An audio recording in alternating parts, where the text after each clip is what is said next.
আওয়ামী লীগের আস্তানা বরিশালে হবে না, দুর্নীতিবাজের আস্তানা বরিশালে হবে না, বরিশালে হবে না, দুর্নীতিবাজের আস্তানা আওয়ামী লীগের আস্তানা। বরিশালবাসী সবসময় সবকিছু থেকে বৈষম্যের একটা শিকার হচ্ছে, যেখানে আপনারা দেখতেছেন বরিশালের বিভিন্ন মানে বিশিষ্ট ব্যক্তিবর্গের তালিকায় আমরা বরিশালের নাম দেখি। সেইখানে বরিশালে যখন ঊর্ধ্বতন কর্তৃপক্ষের দিকে আমরা দৃষ্টি দেই, তখনই দেখি ভুল মানুষকে কেন বারবারই বরিশালে পাঠানো হচ্ছে। কেন তাদের জন্য কি আর কোনো জায়গা নেই?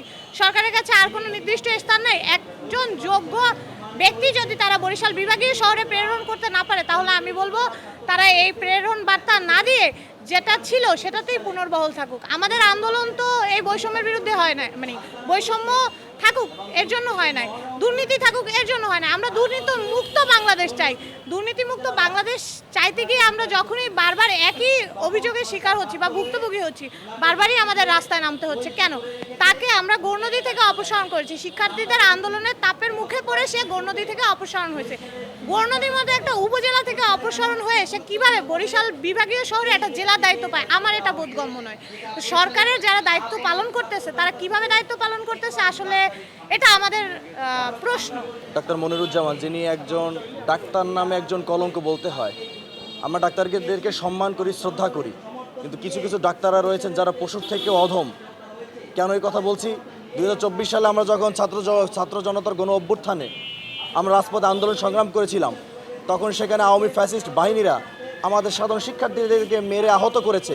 যখন তারা চিকিৎসা নিতে শেরেবাংলা মেডিকেল কলেজ বিভিন্ন ক্লিনিকে হাসপাতালে তারা চিকিৎসা নিতে গিয়েছিল, তাদেরকে বলা হয়েছিল যে তাদেরকে কোনো চিকিৎসা নিতে দেওয়া হবে না, তারা বাঁচুক মরুক, আমাদের কোনো অবকাশ নেই, আমাদের কোনো দরকার নেই।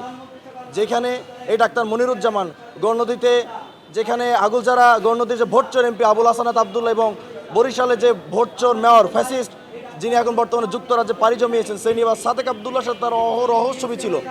সেখানে তার সাথে যে এতগুলো ছবি রয়েছে, ফ্যাসিস্টের দোষর ছিল, তাকে আজকে কেন এখানে বসানো হয়েছে? এটার জন্য আমরা মূলত এখানে এসেছি যে তাকে যেহেতু গৌরনদীতে ছাত্র জনতার আন্দোলনের মাধ্যমে তাকে সেখান থেকে ওএসডি করা হয়েছে স্বাস্থ্য মন্ত্রণালয় থেকে, সেখান থেকে আজকে তাকে এখানে সিভিল সার্জন হিসেবে তাকে এখানে পাঠানো হয়েছে।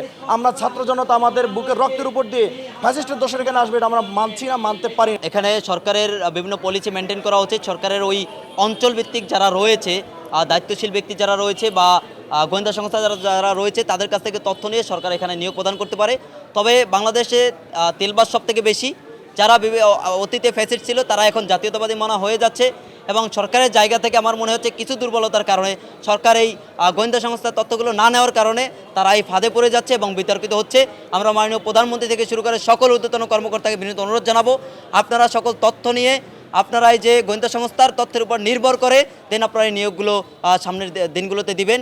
কারণ এমন বিতর্কিত দুর্নীতিবাজ ব্যক্তিকে আমরা বরিশাল কেন সারা বাংলাদেশের কোনো জেলাতেই চাইবে না, কেউই চাইবে না। কারণ স্বাস্থ্যখাত ধ্বংস হোক এটা কোনো জেলায় চাইবে না, কোনো জেলার মানুষ চাইবে না, সেই জায়গা থেকে আমরাও চাই না। আমরা চাই এই প্রসিডিউর মেনটেন করে তারা যেন পরবর্তী নিয়োগগুলো প্রদান করেন।